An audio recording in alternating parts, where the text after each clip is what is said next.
On climate, and we started off with climate. We're moving into communities and how to build SDGs into communities and how to help local organizations move forward in their directives.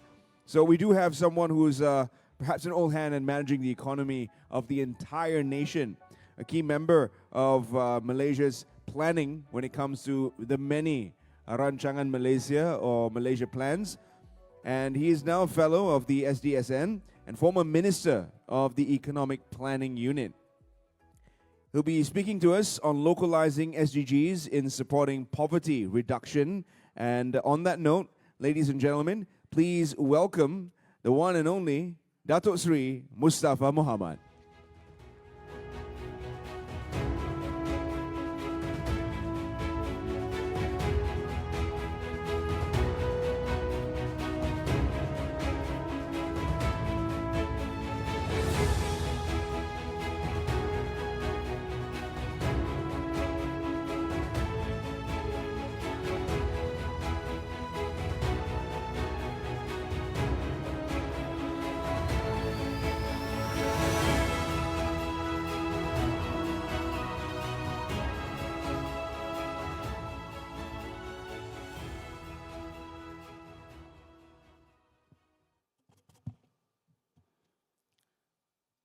Bismillahirrahmanirrahim. Assalamualaikum warahmatullahi wabarakatuh. Terima kasih Terence, Yang Berhormat Datuk Haji Hajar, Timbalan Menteri Ekonomi, Yang Berhormat Datuk Dr. Azlan, Deputy Minister Energy and Environment Sarawak, distinguished participants, tuan-tuan dan sekalian. Welcome to the acara Selingan. Yeah, I'm filling a gap. There's more to come in the next few minutes.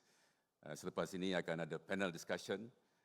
Datin Syadi ada James, Clive dengan Anne. Ya, 4 orang ahli panel. Baru habis panel tadi.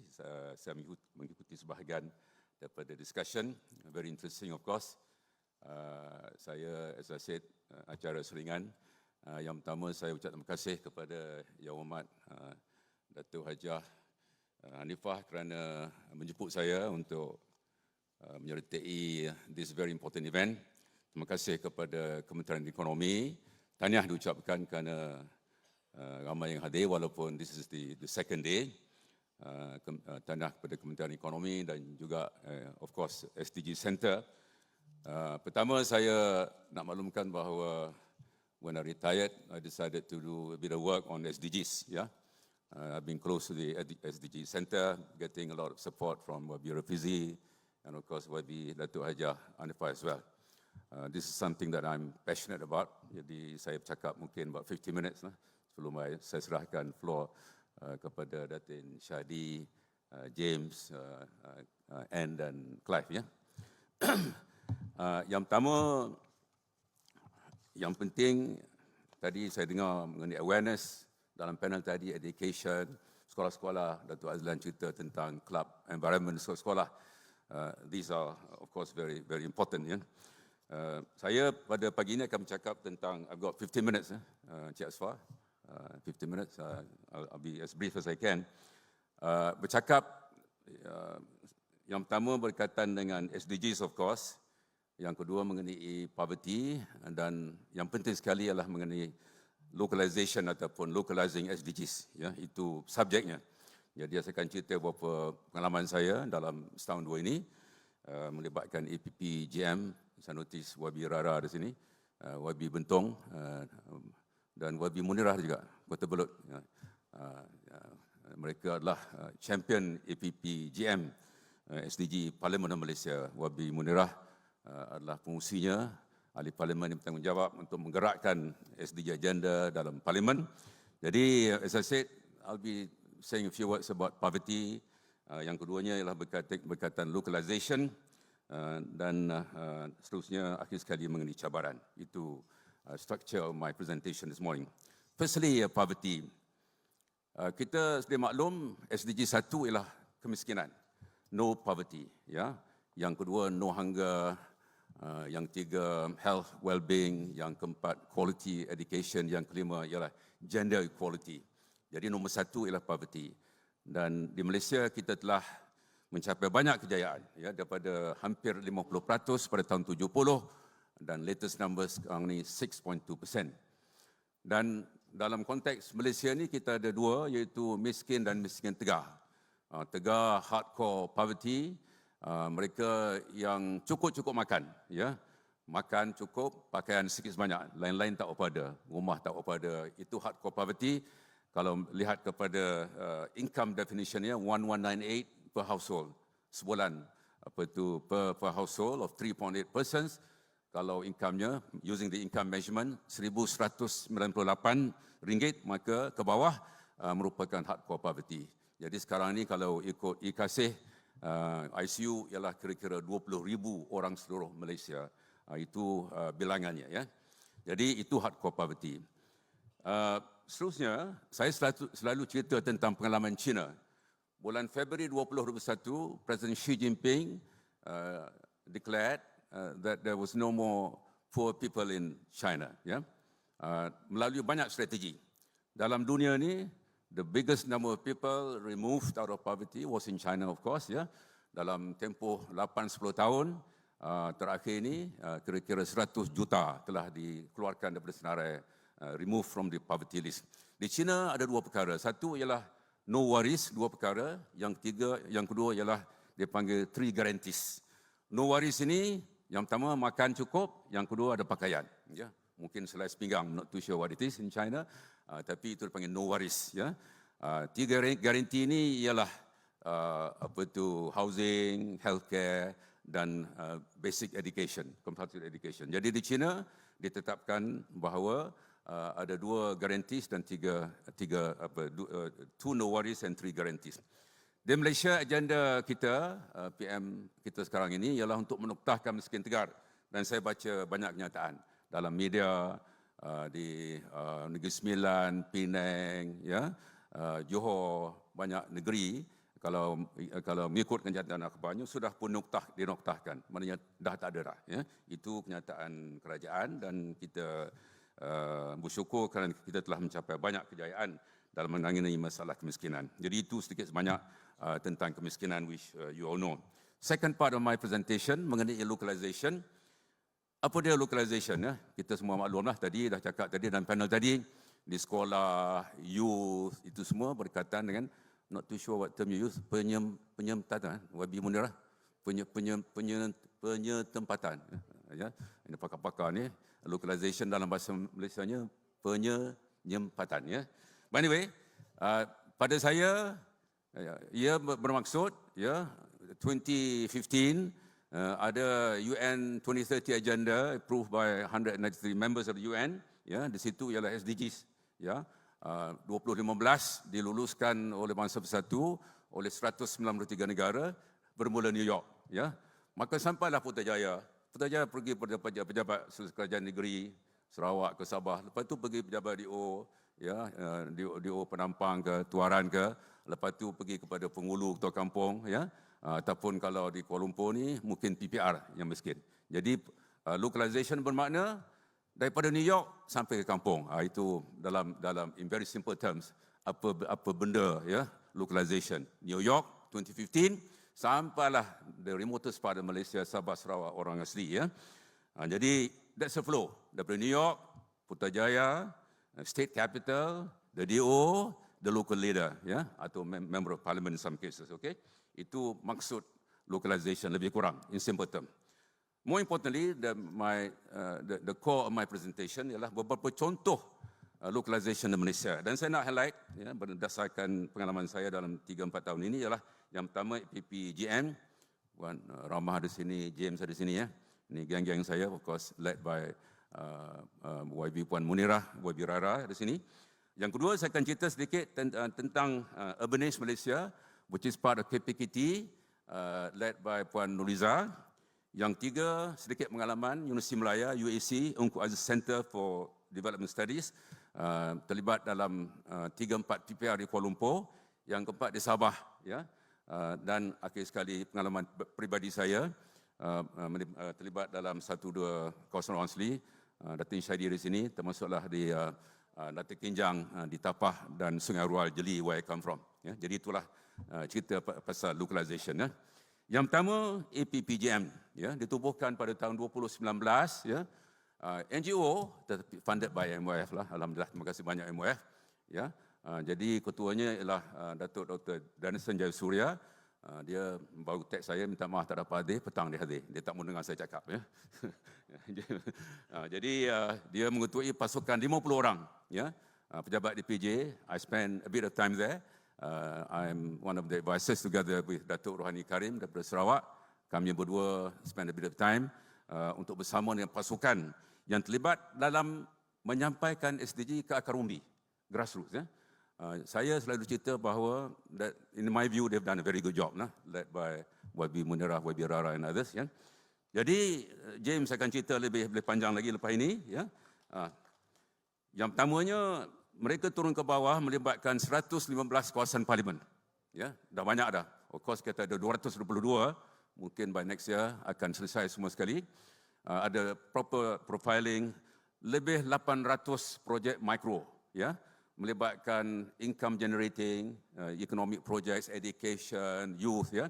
Dan semua ni melibatkan dipanggil solution providers, rakan solusi, lebih 300 James, ya, yang bekerjasama dengan APPGM di peringkat bawah. Saya merupakan ataupun the first parliament, the first 10 parliament I was a former member of parliament. For those of you who don't know me, jadi I resigned, I left in 2022. Jadi the pioneer 10 was one of them was mine, Jeli. Jadi I've been with them since day one. Berkebetulan saya di EPU, Non Nizar sini, ya. Masa itu ada di EPU. Jadi I've been with them for quite some time since 2020, ya. Jadi saya pun turun ke bawah banyak tempat, ya. Berkebetulan kita laksanakan apa yang dipanggil projek Basimi Miskin Tegar. So I've gone to the ground. Every state termasuk Sabah, Sarawak, saya pergi ke beberapa kawasan untuk melihat sendiri keadaan miskin-miskin Tegar. Jadi satu agensi ataupun NGO yang terlibat dalam localization of SDGs ialah APPGM, ya, 50 orang staff. They are everywhere in the country, they're very active, ya. I'm proud of them and I'm proud to be working with them. Jadi 115 parlimen, 807 micro projects, 373 solution providers. Ya. Jadi ini localization daripada Putrajaya pergi kepada seluruh pelosok tanah air, termasuklah kawasan orang asli. Yang kedua ialah Urbanist.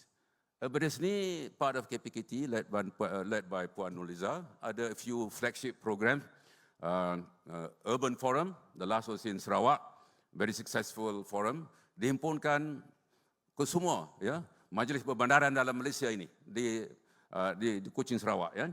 Urban Forum, that was the first one was in 2019, yang maknanya dah 4-5 tahun dah ada Urban Forum. Diberi fokus pada 6-7 perkara, termasuk women, youth, children, grassroots, ya.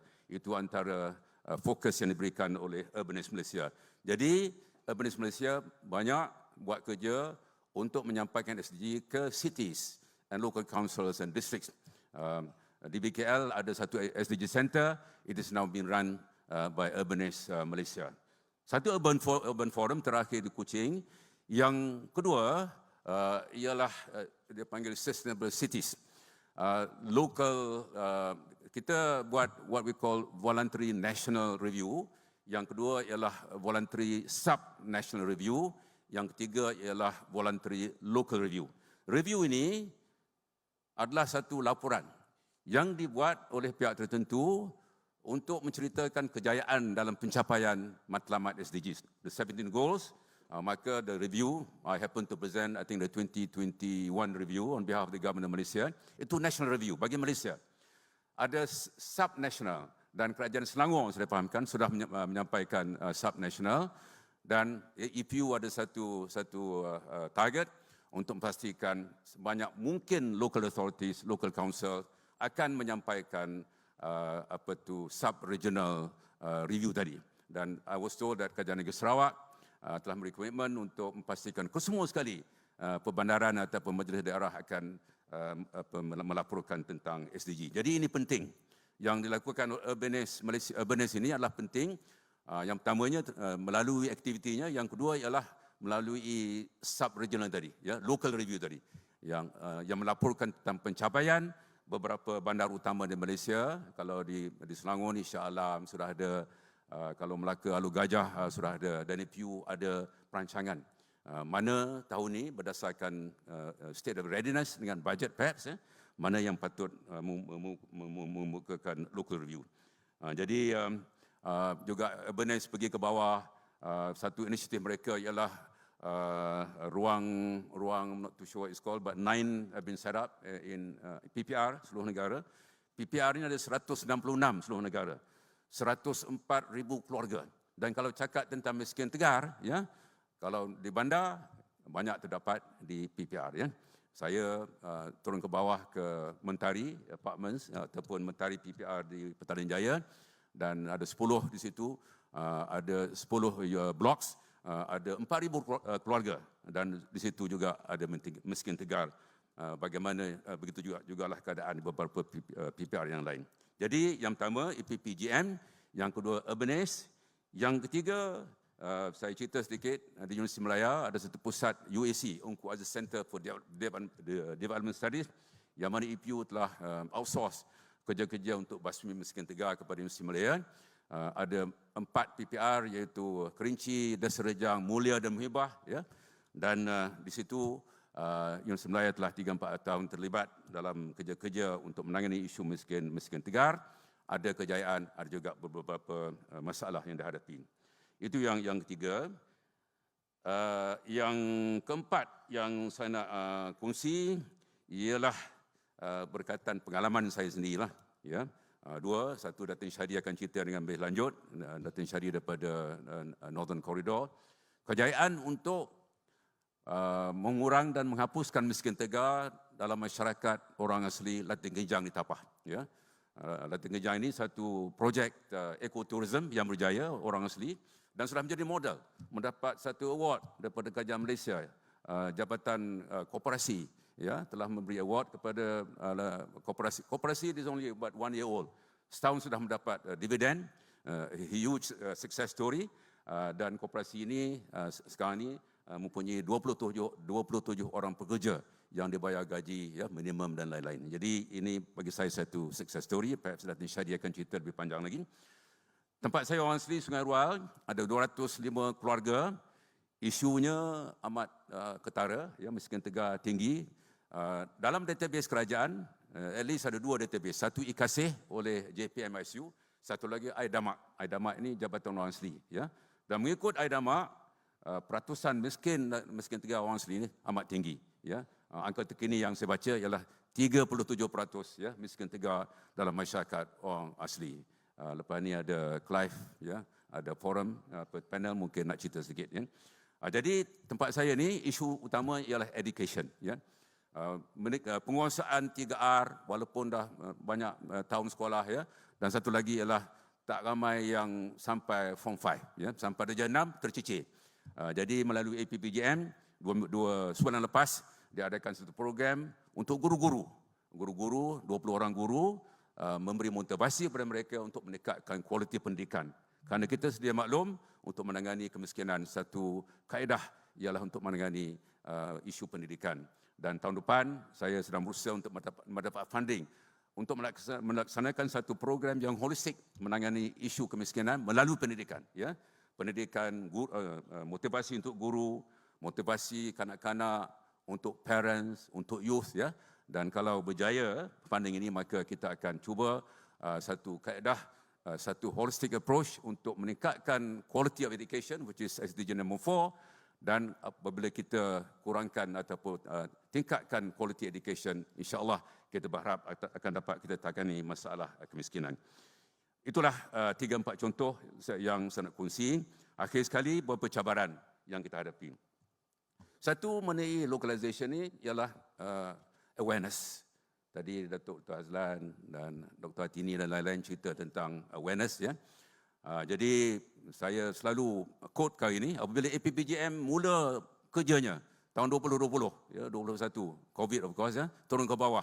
Ramai yang tak tahu apa dia, ya, apa dia SDG. Gajah ke ular ke, they don't know what SDGs were all about. That was 2020. Tapi sekarang ini dengan usaha-usaha yang dilakukan oleh semua pihak, sekolah ada, kerajaan pusat, kerajaan negeri DO, ya, dan lain-lain. Saya di Sunway, ada di pusat SDG juga, situ SDSN. Ya. Jadi usaha-usaha ini, maka sekarang ini awareness ya, sudah meningkat. Dalam pada itu banyak lagi yang perlu dilakukan. Yang kedua isu data. Ya, data ini penting. Data kita di IKASIH, which is done by SU. Ya. Kita juga household income and survey, economic survey done by DOSM. Latest is 2022, di mana di situ miskin tegak ialah 0.2%. Ya. Miskin tegak, iaitu 20,000 keluarga Malaysia dalam kategori miskin tegak. As I said, kita ada IDAMAK. They've got their own system, di mana IDAMAK menyatakan bahawa ya, hardcore poverty ataupun ya, miskin tegak ialah kira-kira 35% dari kalangan orang asli. Jadi data. Yang ketiga, apabila kita nak tangani isu kemiskinan ini, satu perkara yang penting ialah sikap. Ya. Universiti Malaya umpamanya daripada 98 peserta ya, dalam 4 PPR, ya, 28 daripada mereka dikatakan tidak berminat untuk menyertai program ataupun ya, tidak aktif. Dia beri barang, ya, peralatan, EPU sediakan peruntukan, tetapi peserta berkenaan tak berminat, ya, ataupun tidak aktif. Itu funding oleh Universiti Malaya.